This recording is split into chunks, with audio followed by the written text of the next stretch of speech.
may nakita kong post. Sabi ko, totoo ba ite?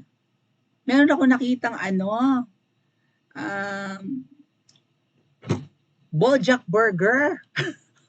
Sabi ko baka may nag-edit lang ng picture ng isang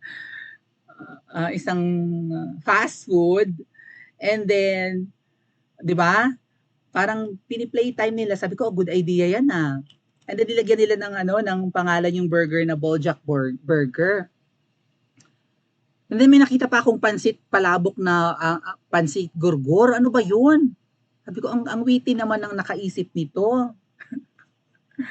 May nakita pa akong banat fries, tapos mga pangalan na ng mga vloggers na mga kritiko ni Kuting or mga kaaway na nga ni na Mamshi at ni Kuting.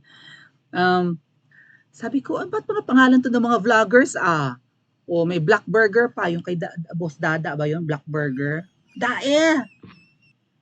Ano kaya ang pwedeng produkto mga ate at kuya na bagay sa Principesa, no? Balay natin maisingit ang Principesa kahit mumunting vlogger ako. O bakit may mga Bojack Burger? At may mga pansit gorgor? Ano ba yun? Sabi ko, baka lang, hold on. Sabi mag-comment nga kayo sa comment section, ano kaya product ang pwede na ang Principesa naman ng Princess Spaghetti? Princess Spaghetti? Ano ba yon? Oh, mag-iisip ako ha. Ano kaya yung mga, Princess Pizza? Pizza Maui? Ay, Pizza Maui. Dapat kasali na ako doon. Pizza Maui. Pwede rin naman. Magkaka-corona ka sa sarap. Corona. Coronavirus. Okay. Oh, feeling prinsesa ka sa iyong pizza. Pizza crown. Princess Pizza Crown. Charot, ano ba yun? Bigla ang isip eh. Bakit may mga ganitong product? So, merong waxy restaurant, mga ate at kuya. Sabi ko, ano to? Joke ba ite o truly? Mga ate at kuya, truly pala. Trulala pala na meron talagang resto na ganito yung kanilang pautot. Ang kanilang kwelang mga marami naman. Puntahan natin maya-maya.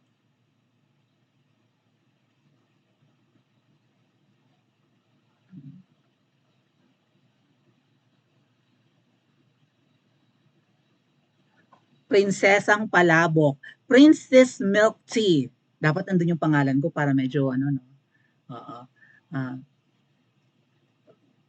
Maui Tea. Maui Tea. Di ba? Ano ba yun? Princess Maui Tea? Princess Pizza Maui, whatever. Anyway, totoo palang may resto talaga. Opening, kasabay ng vlog natin ngayon opening ng Waxy Restaurant. I think Waxy ba yon? O sige, puntahan natin. Waxy's Restaurant. So, ang mga pangalan ng mga product, Waxy's. Ang mga pangalan, tamo, burger, yung burger.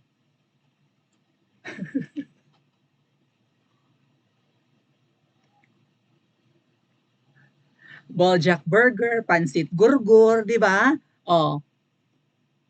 Talagang mapapa-Bojack Burger ka kung hindi mo matitikman ang Pansit Gurgur. Malalaman ang lahat ng revelasyon sa grand opening ngayong araw nga. Kahapon to pinost eh. Ay, sabi ko, ang witty naman ang nakaisip. Ito po yata ay pag-aari ng Kingdom of Jesus Christ ni Pastor Kiboloy, yung Waxy's Restaurant. Ayan. Post nga ni Kuya Jay dito or comment niya, merienda time bukas, isasama ako. Pumunta si Kuya Jay. Sasama kayo sa dito maharlikang minindal or merienda. Bistado ang nakatagong sarap. Nakakaloka! At apakasarap ng burger, mga ate at kuya. Talagang, sabi ko baka ito yung picture ng, baka ito yung tingin ko sa burger kasi parang yung sa ano ba to yung favorite ko? Burger King. Right? Masarap yung Burger King eh.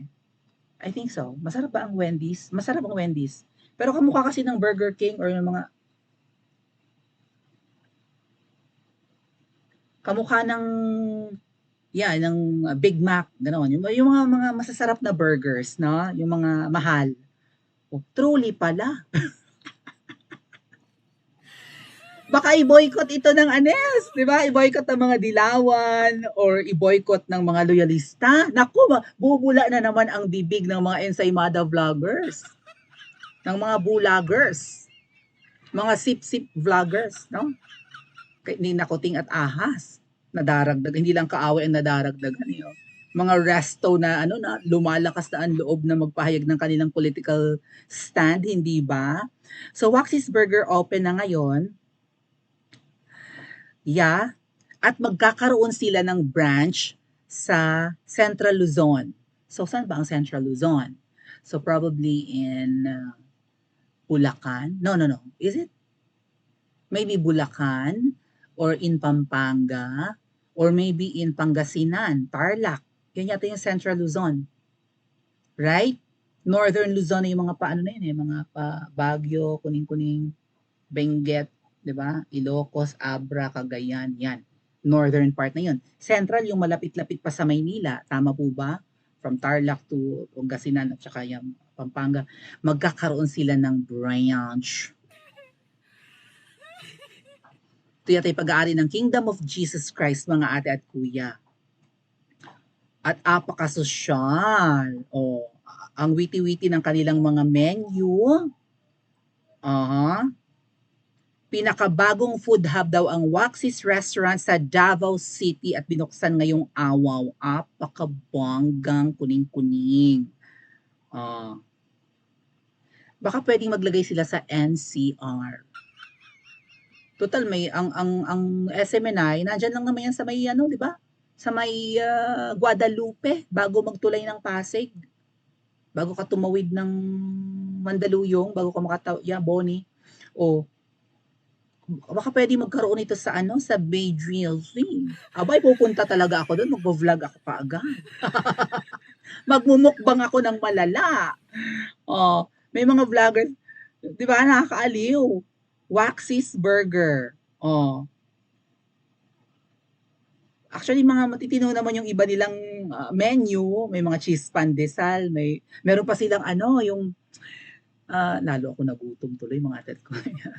Meron silang rice burger. I don't know kung paano yung ginawa. Maybe fried rice yung bun, right? Yung taas at baba. Oh, nakakaaliw. Oh, may buy one take one silang burger. Tapos makintab pa yung bun para siyang ano tawag doon? Para siyang pretzel. Picture ko. Yung may nakain ako dati na pretzel burger eh. Saan ko ba nakain yun? Anong resto ba yun? Maybe Wendy's, no? May pretzel. Yung makintab yung bun. Ang charap.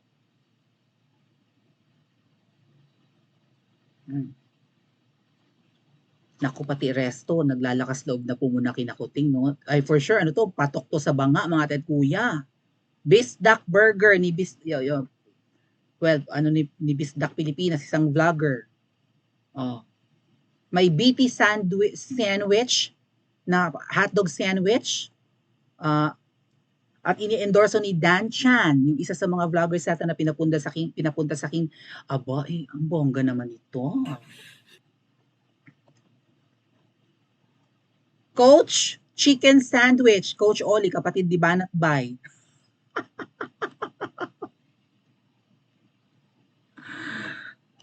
Ang chicken sandwich na werpa or power.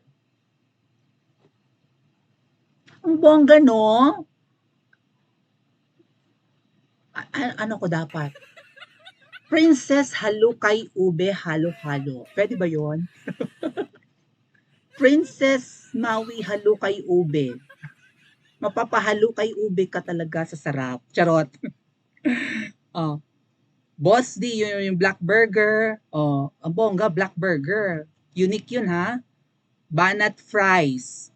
Oh, baka akala nyo nagjo-joke ako mga atat kuya. Akala ko talaga joke. Totoo pala. Baka ano sila, baka mga ano ba sila, model lang ba sila ng mga products na yan? Or ano rin sila, pwede rin sila, baka pwede mag-franchise sila, right? Millions nga lang ang gastos sa ganitong alat kuya. O Banat Bay, magtayo ka ng, lagi ka namang nasa BGC, magtayo ka ng franchise itong ano, ang sarap, nakakagutom. Apaka-cheesy ng french fries na banat fries. Pinangalan sa mga vloggers, nakakatuwa. Ito po, kung kayo nasa Davao, ay nasa JMC Airport Road, Carlos P. Garcia Highway, Sasa, Davao City, Barangay Sasa. So, nasa CP Garcia Highway. Pangalan ng presidente yun ay Carlos P. Garcia.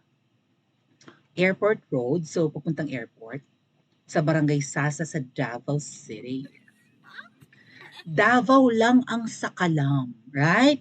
Davao lang ang malakas na bumangga sa budol administration, pati yung kanilang resto maganda ang concept, Boljak Burger baga naman. Pansit Gurgur. Smartly ka, nakakaloka ito.